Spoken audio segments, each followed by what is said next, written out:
Hi, I'm Rachel. I'm 54 years old, and this last year has been very hard for me and my daughter-in-law. But before I get into that, let me tell you a bit about my son, Ethan. Ethan is my only child. When he was born, my husband and I were struggling to start our business. We wanted a family but decided to have just one child so we could give him all our attention.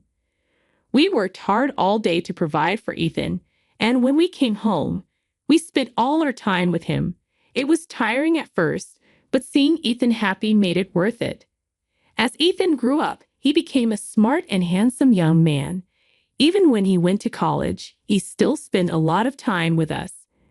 However, with his good looks, Ethan started becoming a bit of a player. My husband and I were okay with it as long as he stayed safe and made good decisions. Ethan had one serious girlfriend in his junior year of college, but they broke up because I found out he was talking to another girl. They were planning to move in together after graduation, but I convinced him to break up with her since he wasn't in love if he was already interested in others. My husband and I started to worry about the kind of person Ethan was becoming, so we tried to guide him. Things seemed to improve when he met Valerie, my daughter-in-law. They met through mutual friends and hit it off right away. I adored Valerie from the moment Ethan brought her home. She felt like the daughter I never had. Ethan and Valerie dated for about 3 years before getting married. I thought everything was going perfectly, and my worries about Ethan's behavior faded. To make things even better, less than a year after they married, Valerie announced she was pregnant. I was thrilled about becoming a grandmother, especially since my husband and I were now successful and didn't have the stress of running our business. After Valerie's pregnancy announcement, she stopped coming over as often. My husband and I used to host Ethan and Valerie for dinner regularly, but that changed. Concerned, I asked Ethan about Valerie the next time he came over. "Hi, Mom. How are you?" "Hi, sweetie. I'm good. How are you and Valerie doing?" "We're good. Where's Valerie? Why didn't she come with you?" "Well, you know how pregnancy is." "Oh no, does she need help with anything?" "I'm free to help her with anything she needs." "No, it's okay. I've reduced my work hours to help her around the house." "Sure, but more help never hurts." As a woman who's been through pregnancy, I can offer advice and help. "It's really okay, Mom. I've got it under control." "Are you sure?" "Yeah, I'll call you if we ever need anything." "Yes, you absolutely should." Speaking of calling, I should call Valerie more often. "No, Mom, I was trying to be gentle, but Valerie has been asking for some space." "What do you mean?" "She's feeling a little smothered by all the attention and advice she's been getting from her side of the family. She told me to make sure that no one bothers her right now." "Oh, that's odd. I thought so too, but it's probably just her hormones or something. Anyway, I just want to make this pregnancy as comfortable as possible for her, and if that means telling everyone to give her space, then I'm doing that." "Okay, I got it. I'll keep my distance, but I'll call you for updates if that's okay." "Of course, that's fine. You're doing a great job. By the way, I'm sure Valerie is having a much easier time with you by her side." "I really hope she is. Anyway, let's go out and get dinner now." I thought Ethan's reasoning was odd, but I didn't think much about it. Who was I to interfere in his relationship? I wanted to call Valerie, but I chose to honor her wishes. I remembered how crazy pregnancy made me. I was a monster when I was pregnant with Ethan. I figured I'd wait for Valerie to call me when she wanted, and in the meantime, I'd help Ethan take care of her whenever I could. After that, Ethan rarely called. He always seemed so busy with his new job working for Valerie's dad, one of the most successful businessmen in our state. I was glad Ethan's career was taking off, especially with a baby on the way. I assumed he was also taking good care of Valerie, so I didn't bother him much either. With less on my plate, I struggled to keep myself occupied, so I reconnected with old friends. After planning for a few weeks, we finally agreed to meet at a local cafe. Initially, I was having a great time, but then I saw a familiar head. Even from the back, I knew it was Ethan. Before I could go greet him, I noticed who he was with. He was sitting with another woman, younger than him, with a toddler by her side. They were holding hands and laughing. I left the cafe without him noticing me. Deep down, I knew it was Ethan, but I needed to confirm it. It was him, and he was with another woman. Something felt off. Ethan told me not to call Valerie, but I couldn't ignore my gut feeling. Eventually, I gave in and called her. Hey, Rachel. Hi, darling. How are you doing? It's funny you're asking me that when I should be asking you. How are you? I'm great. Thank God. You're all right. Of course. Why? Ethan said you'd had a stroke. No, I didn't. Are you sure he said that? I would remember it if I had a life-threatening issue. Ethan's been so sad and upset, saying he's been busy taking care of you. Haven't seen Ethan in weeks. I'm completely fine and healthy, I promise. Then where has he been going? Actually, that's why I'm calling. I saw Ethan this morning at a cafe with a woman and a toddler. But he told me he was working today. He's been lying about a lot of things. Do you think he's cheating on you? I don't know. I don't have any evidence. Were they close? Did the child look like him? They were holding hands and laughing, but the child didn't look like him from what I could tell. Why would he lie to me? Sweetie, you need to stay strong. You have a child on the way. We're going to get to the bottom of this. Go through his things. Isn't that an invasion of his privacy? That doesn't matter when your marriage is on the line. He's probably not home much, right? I think he'll be home soon. Whenever he leaves next, go through his things and let me know if you find anything. No matter what, I'll be by your side. I'll help you, and we'll make sure Ethan pays if he's done anything wrong. Thank you so much, Rachel. I really owe you one. No, you deserve better. Take care and keep me updated. I couldn't believe what I had heard. For Ethan to tell Valerie I had a stroke was beyond insane. I saw no reason for him to lie about something so serious, unless he actually was cheating. I didn't want to assume the worst of my son, but I couldn't rule out the possibility. I had hoped that after he married Valerie, his player days were behind him. But after seeing him look so affectionate with another woman while his wife was pregnant at home, I couldn't help but doubt his actions. The more I thought about Ethan cheating on Valerie, the more upset I got. Valerie was pregnant, and this was not the best time for such life-shattering news. But I would feel guilty if I didn't tell her immediately. It was better for her to go through the pain now rather than after the baby was born. I didn't call Valerie after our conversation because I didn't want Ethan to find out we were talking.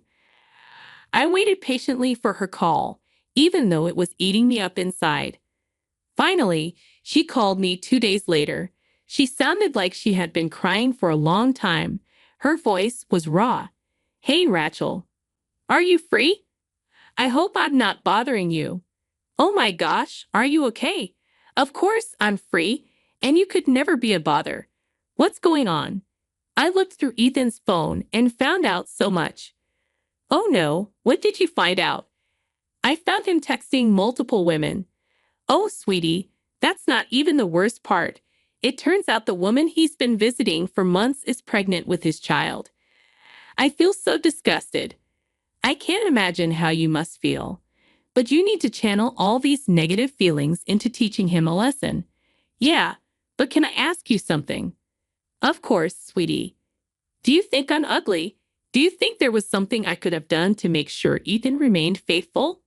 Sweetie, you can't think that way. You're not ugly at all.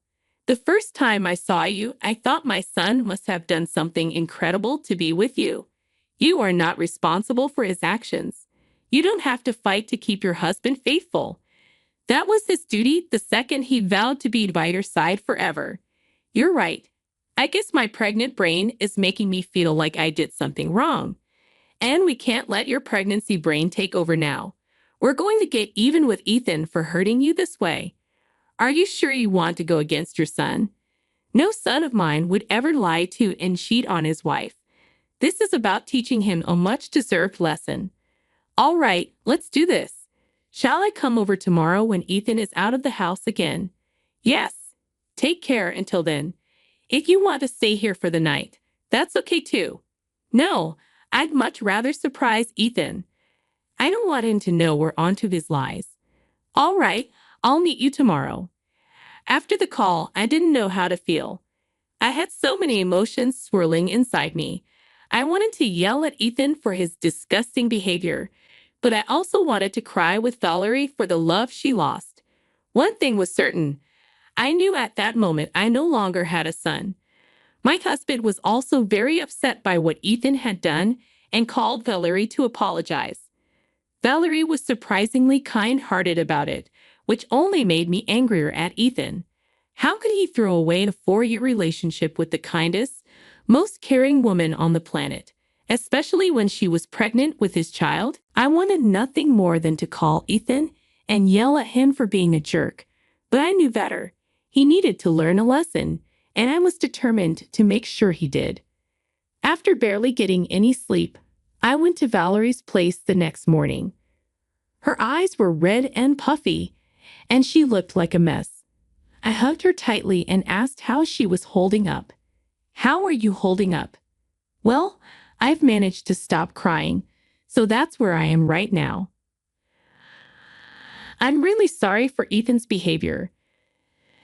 I feel terrible that this is happening to you.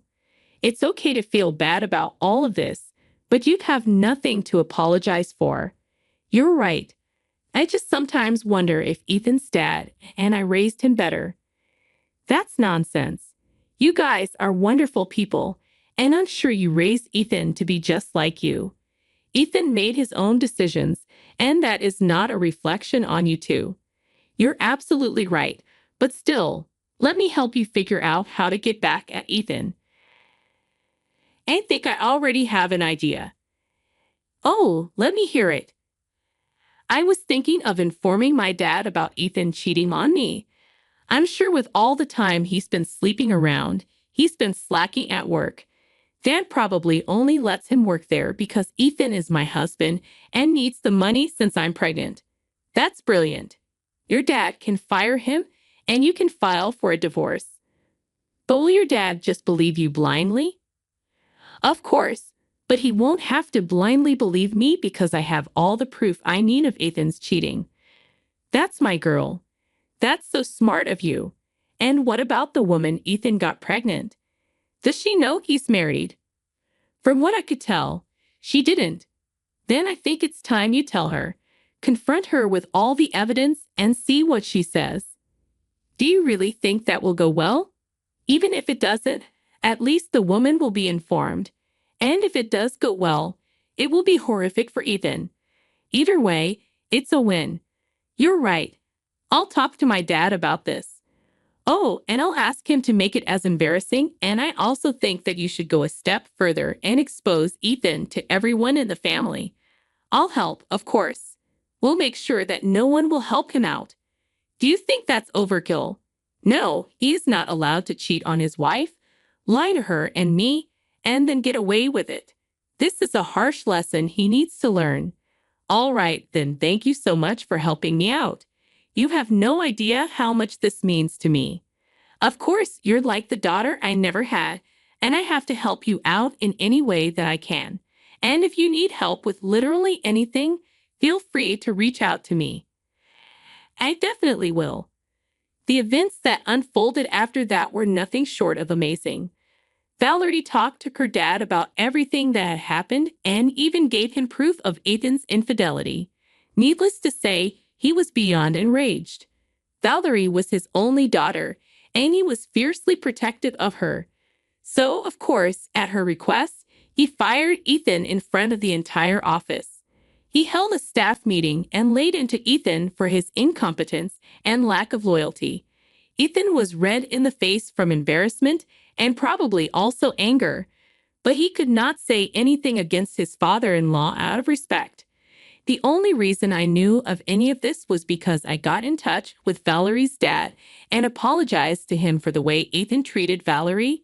He assured me that I had nothing to apologize for and told me that I had done way more good for Valerie than ever had my husband, Valerie's father, and I sat down after that and decided that if we wanted to take any further action to teach Ethan a lesson, it would be best for Ethan to no longer live anywhere near us.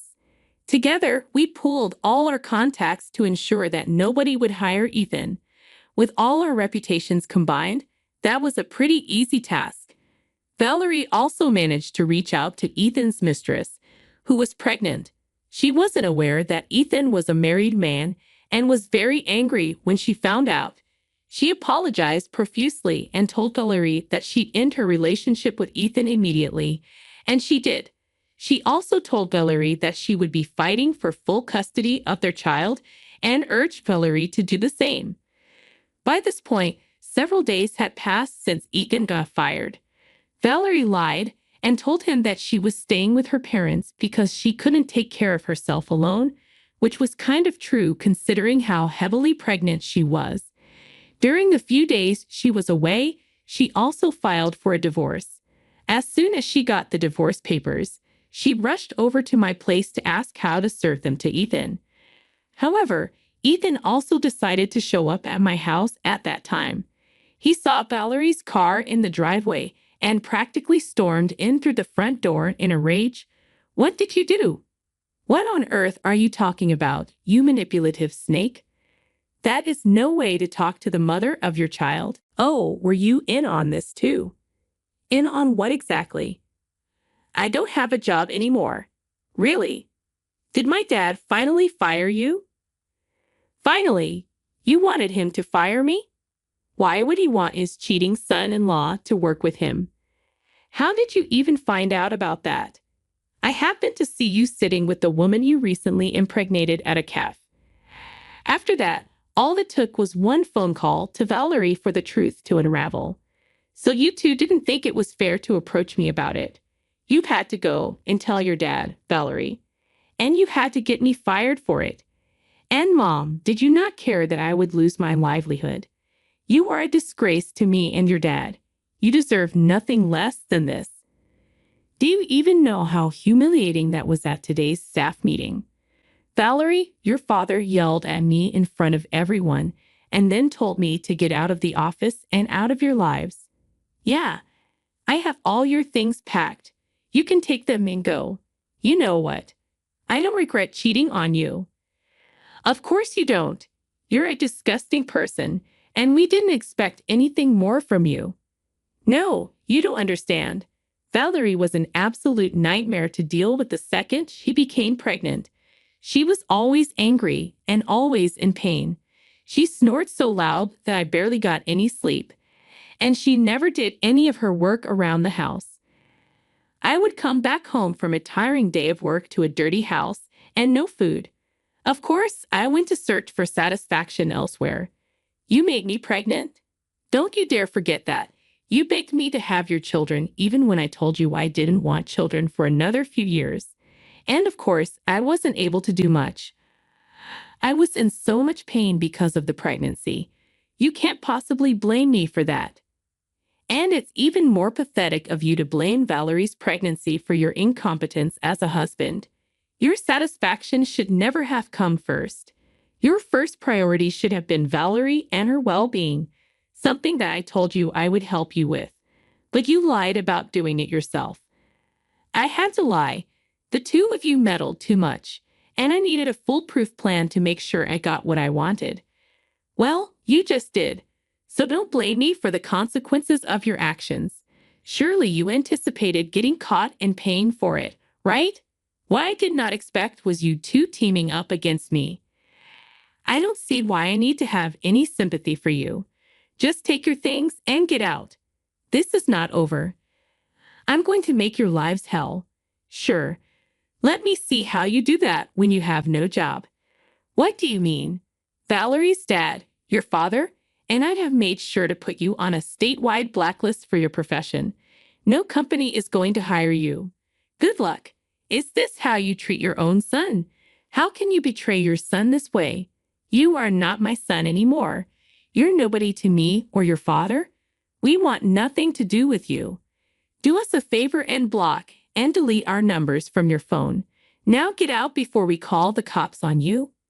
Ethan looked at me like he had been slapped in the face. His eyes welled up with tears as the realization of his mistakes caught up with him. Did I feel an ounce of guilt or sympathy for him? Absolutely not. The only reason I was so enraged by his act was because I knew firsthand how a cheating partner could destroy a family. I went through it with my own parents, and the memories of my mother breaking down every single day because of how hurt she was still haunt me to this day. I felt no remorse or sympathy for Ethan, and frankly, neither did my husband. We had much more pressing matters to attend to anyway. Valerie was due to give birth only a few days after Ethan came over. We'd put Ethan on the back burner, but we made sure to change the hospital where Valerie was going to give birth, just to make sure that Ethan would not intrude. Thankfully, Valerie had a very healthy, normal birth, and I now have a beautiful baby grandson. A few weeks after Valerie gave birth, though, Ethan came back into our lives. He would come over to my house at any time of the day just to scream at me for ruining his life. He would first do that and then beg me for forgiveness. He tried to tell me that his other child with the other woman also needed him to be here. Apparently, his mistress got full custody of the kid, and he got visitation rights. But there was a clause. If he did not follow his visitation schedule and missed 5 visits, then he could kiss his visitation rights goodbye. It would not be possible for him to visit this child of his very often if he did not find a job in this state, and in fact, he wouldn't be able to see either of them. Ethan's mistress was very kind towards Valerie and recommended to Valerie the same lawyer she used against Ethan to get full custody of their child. Of course, Ethan did not make the divorce or any of the child custody agreements easy for Valerie. It took a long few months for the court to decide what to do, and finally, they ruled in Valerie's favor. She was given a majority of the assets, and she was granted full custody of my grandson. Ethan had the same laws applied to him with the custody of my grandchild as well, and when the verdict was announced, I could see how physically stressed Ethan was about it.